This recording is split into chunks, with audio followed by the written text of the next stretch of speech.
কথাগুলো খুব মনোযোগ সহকারে শুনুন। কথাগুলো আপনার জীবন পাল্টে দিতে পারে। হাদিসে পাওয়া যায় বনি ইসরাইলের একজন বদমাশ ছিল, বদমাশ, যে নিজেকে নিজে মানুষ ভাবতো না, বলতো আমার চেয়ে কুকুর উত্তম, আর নিজেকে নিজে বলতো আমি কুকুর ইনসান। কেননা তার কর্ম এরকম ছিল যে প্রতিদিন সে ব্যভিচারের পিছনে, জিনার পিছনে বর্তমান টাকায় 50 থেকে 60 লক্ষ টাকা খরচ করত। আল্লাহ তাকে টাকার পাহাড় দিছিলেন। তো একদিন এক মেয়েকে ধরে নিয়ে আসছে, কামরায় ঢুকায়া দিয়া বলছে আমি প্রস্তুতি নিয়ে আসতেছি। যখন প্রস্তুতি নিয়ে আসছে তো দেখতেছে কোনায় বসা কাঁদতেছে, যারও কাতার কান্না, অজোরে কাঁদতেছে, বলতেছে কাঁদিস কেন? জোর করে তো আনি নাই, টাকা দিয়া নিয়ে আসছি।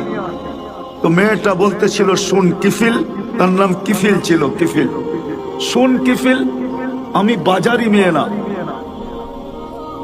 আমি পেশাগত মেয়ে না যে আমার এটা পেশা বা আমি বাজারি।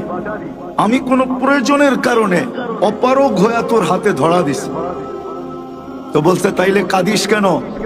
বলছে এইটাই তোকে শুনাইতে চাইতেছি, কেন কাঁদি? বলতেছে কাঁদতেছি এই জন্য যে আমার এই চেহারাটা যিনি তৈরি করছেন, যার কাছে আমি একদিন অবশ্যই ফিরে যাব, ওই আল্লাহকে কালকে এই চেহারাটা কি করে দেখাবো?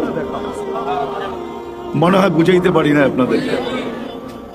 বলতে দেরি, কিফিলের দিল ফেরা যেতে দেরি হয় না। সে বলছে তুই একদিনের কারণে এতটুকু কাঁদতেছিস, আর এটা তো আমার অভ্যাস, তো আমার কি হবে? তার দিল ফেরা গেছে। সে টাকার থলি হাতে উঠায় দিয়া বলছে বোন, তোর গায়ে আমি হাত দিব না, কিন্তু একটা অনুরোধ করব, আমি তওবা করলাম, তুই চোখের পানি দিয়ে আল্লাহকে একটু বইলা দে। রব্বে কাবার কসম, ওই রাত্রেই কিফিলের মউত হয়েছে। সকালবেলা দরজায় সোনালী অক্ষরে লেখা উঠছে কদ গফার আল্লাহু লিকিফলিন, আল্লাহ কিফিলকে মাফ করে দিয়েছেন।